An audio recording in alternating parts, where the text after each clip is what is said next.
नमो नमः।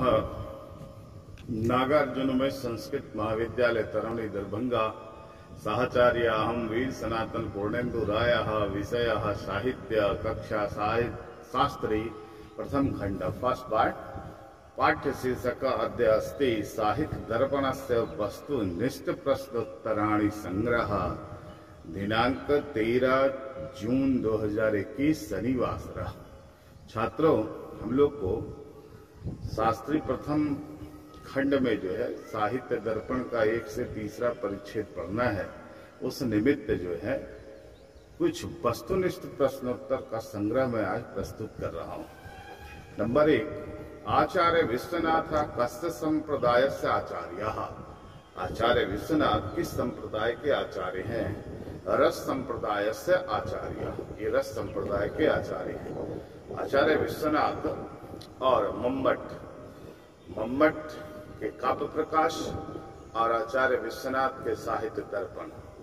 मम्मट सर्वमान्य है, विश्वनाथ जो है मम्मट से थोड़ा सा विद्वत्तापूर्ण जो है वैर है।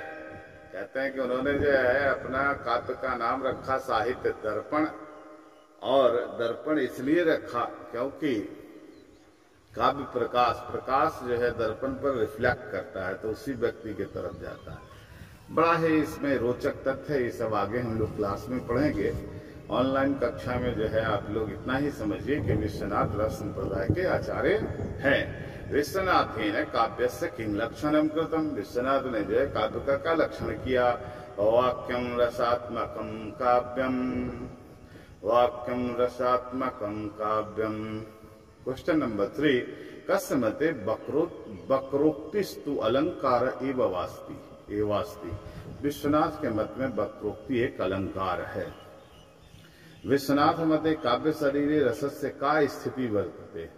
विश्वनाथ के मत में काव्य शरीर में रस की क्या स्थिति है? आत्मरूपा। कहते हैं काव्य शरीर की आत्मा के जैसी है। कौन? तो रस आत्मा के जैसी है। वाक्यम रसात्मकम काव्यम, बड़ा सुंदर है परिभाषा, बड़ा ही इसका विश्लेषण होता है। और क्वेश्चन नंबर 5, आचार्य विश्वनाथ केनोपाधिना विभूषिता। आचार्य विश्वनाथ किस उपाधि से विभूषित है? इनको कविराज की उपाधि से विभूषित किया गया। कविराजः इत्युपाधिना विभूषितः। साहित्य दर्पणे रसात्मकम इति पदस्य विग्रह अस्ति। किम अस्ति? इसका विग्रह क्या है?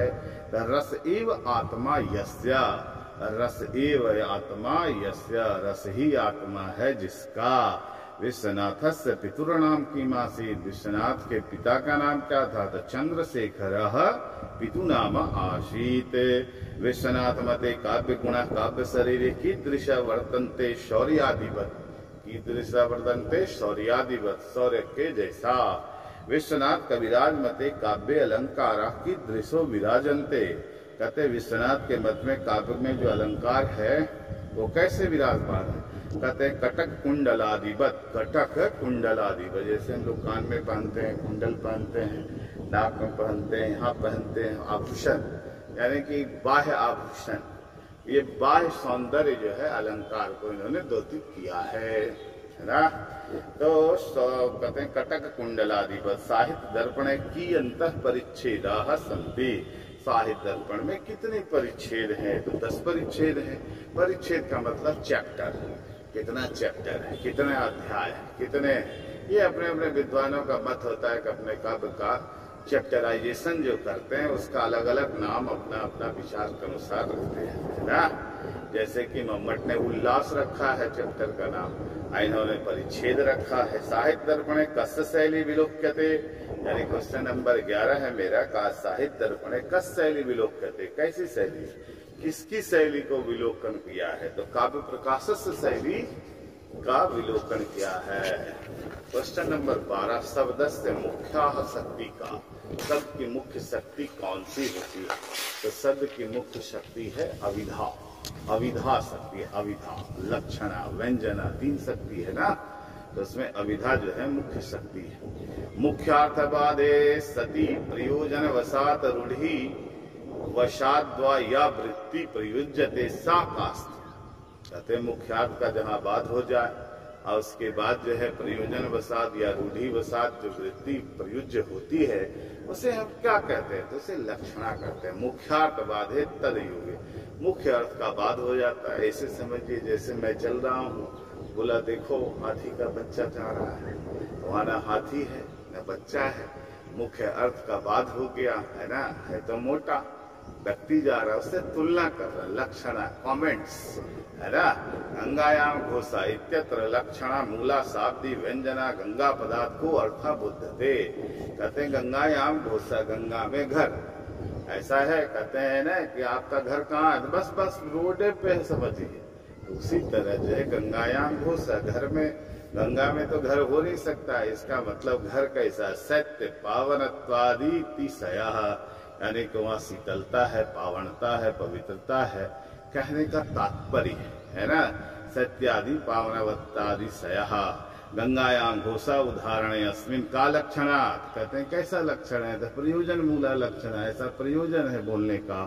कुंता प्रविशंति इत्यत्र का लक्षणा, कहते हैं कि कुंता माने भाला, कुंत मतलब भाला, कुंता प्रविशंति इत्यत्र का लक्षणा, कहते हैं प्रयोजन मूला उपादान लक्षणा, यानी कि भाला प्रवेश कर रहा है, भाला तो जाएगा नहीं, तो जाएगा क्या? तो कुंतधारी यानी भाला धारण करने वाले सैनिक, कुंता प्रति उपादान लक्षणा, ठीक है। योग्यता आकांक्षा आसक्ति युक्ता पदोच्चय कहा, कहते हैं योग्यता हो, आकांक्षा हो, आसक्ति हो, ये तीनों जब मिलता है तो वाक्य बनता है। तो कहते हैं कि वाक्यम जो है, इसको पदोच्चय कहा तो वाक्य, वाक्य की परिभाषा है, बहुत इंपॉर्टेंट प्रश्न है छात्रों, इसे आप लोग जरूर याद कर लेंगे, है ना। तो वाक्य की परिभाषा यानी वाक्य होने के लिए योग्यता होनी चाहिए, है ना। जैसे कहता है कि राम जो है आग से पेड़ को सींचता है, न जले न सिंचती अग्निना सिंचती, अगर कहते हैं तो आग से तो सींचा नहीं जाता, आग में सिंचन की योग्यता नहीं है, जल में है, इसलिए योग्यता का होना जरूरी है। अगर ऐसी शब्द की प्रयोग, ऐसा शब्द का प्रयोग होता है तो वो वाक्य नहीं हो सकता है। आकांक्षा है ना, आकांक्षा का मतलब होता है कि एक पद है तो उसका दूसरा का आकांक्षा। राम राम बोलने से तो वाक्य नहीं था, राम आम आम बोला, राम आम बोला, फिर क्या राम आम बोला, फिर भी वाक्य पूरा नहीं हुआ। राम आम खाता, फिर भी वाक्य पूरा, सहायक क्रिया राम आम खाता है, तो यानी योग्यता आकांक्षा। आसक्ति का मतलब होता है समयाभाव, बोलने के क्रम में आप जब बोलते हैं तो राम 2 घंटा के बाद बोलेंगे आम, तो वाक्य होगा नहीं, आसक्ति पदोच्चय। इसको आप लोग क्लास में अच्छी तरह समझेंगे। योग्यता आकांक्षा आसक्ति युक्ता पदोच्चय कह वाक्यम। क्वेश्चन नंबर 18, आचार्य विश्वनाथ लक्षण आया कति भेदान स्वीकरोति। आचार्य विश्वनाथ जो है लक्षणा के कितने भेद स्वीकार करते हैं?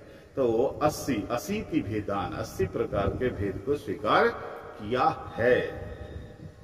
वेद्यांतर स्पर्श शून्य ब्रह्मा स्वाद सहोदर कहा, कहता वेद्यांतर ब्रह्मा स्वाद सहोदर के सदृश क्या होता है?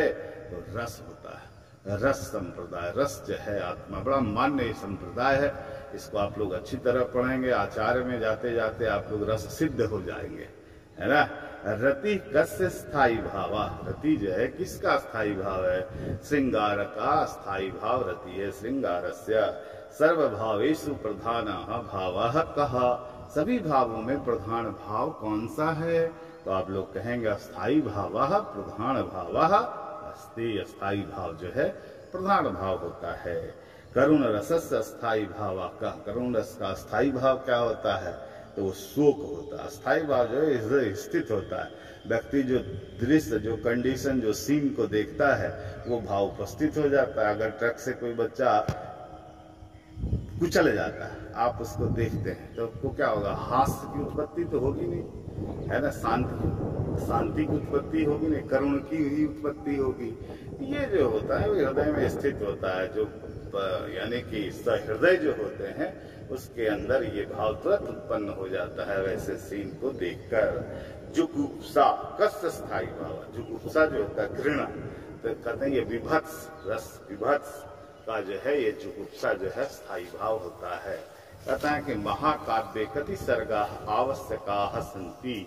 क्वेश्चन नंबर 24 है मेरा, यानी कि चतुर्विंशति। महाकाव्य कति सर्गा आवश्यका सन्ति, कितने सर्ग की आवश्यकता होगी तो महाकाव्य हो जाएगा? कहते हैं कि 8 सर्ग का, कम से कम 8 सर्ग होगा तभी वो महाकाव्य कहला सकता है। साहित्य दर्पणस्य कस्मिन् परिच्छेदे महाकाव्य लक्षणम विद्यते भो। कहते किस परिच्छेद में महाकाव्य का लक्षण दिया गया है? तो षष्ठ परिच्छेदे महाकाव्यस्य लक्षणम अस्ति। साहित्य दर्पण किसु विभक्तः, किसमें विभक्त किया गया? चैप्टराइजेशन, मैंने पहले ही बोला था, परिच्छेदेषु यानी परिच्छेद में जो है इसका चैप्टराइजेशन हुआ है। साहित्य नायकस्य चत्वारो भेदा के सन्ति। साहित्य में नायक के 4 भेद कौन कौन से हैं? तो पहला कौन सा भेद है? धीरोदात्तः, धीरोद्धतः, धीर ललितः, धीर शांतः। सब में धीर कॉमन है ना, लेकिन एक में क्या है? उदात्त। धीर भी है, गंभीर भी है, उदात्त भी है। तो ऐसा जो नायक है धीर उदात्त, ये श्रेष्ठ नायक है। जैसे दुष्यंत धीरोदात्त प्रकृति के, धीरोद्धत थोड़ा सा जो है एग्रेसिव बोर्ड वाला जैसे भीम, धीर ललित जैसा थोड़ा सा जो है श्रृंगार में मजा लेने वाला है, ऐसे नायक धीर ललित, धीर शांत थोड़ा शांत है। तो ये जो है साहित्य में जो है नायक के 4 प्रकार हैं।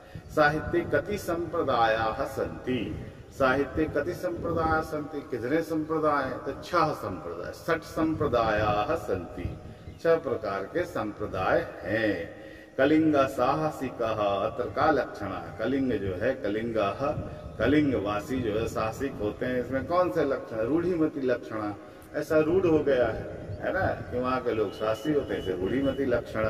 प्रस्फुटम सुंदरम साम्यमुपमेत्य विधीयते कस्य लक्षणमिदम्। प्रस्फुटम सुंदरम साम्यमुपमेत्य विधीयते। साम्यता की जब बात होती है, कहता है मुख कैसा है? तो चंद्रमा के जैसा है। तो उपमायाः लक्षणम अस्ति। कस्य लक्षणम? उपमायाः लक्षणम। संचारी भावानां कति संख्याः। संचारी भाव के कितने भेद हैं? 33, यानी कि 33। छात्रों, आज के लिए इतना ही।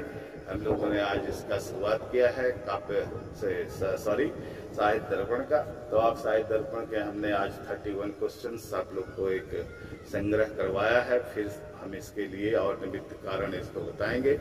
आप लोग को अगर कोई प्रॉब्लम होता हो समझने में, तो आप हमसे फोन पे बात करते हैं। मेरा फोन नंबर है 7525857880, 75 25 85 78 80। आप बात कीजिए मुझसे। कोई भी समस्या का समाधान ऑनलाइन में अगर हो रहा हो, आप निश्चित तौर से बताइए हमको, है ना। कोरोना से आप लोग बचते रहिए। मुखावरणम बिना बहि न गच्छेम, है ना। यत्र तत्र थूत कर्णम न कुर्यात्। और इन सब चीजों के साथ जो इम्यूनिटी पावर को बढ़ा के अपने स्वाध्याय को करते रहिए। घर में रहिए, सुरक्षित रहिए, जरूरत पर निकलिए। कोरोना हारेगा, भारत जीतेगा। नमो नमः।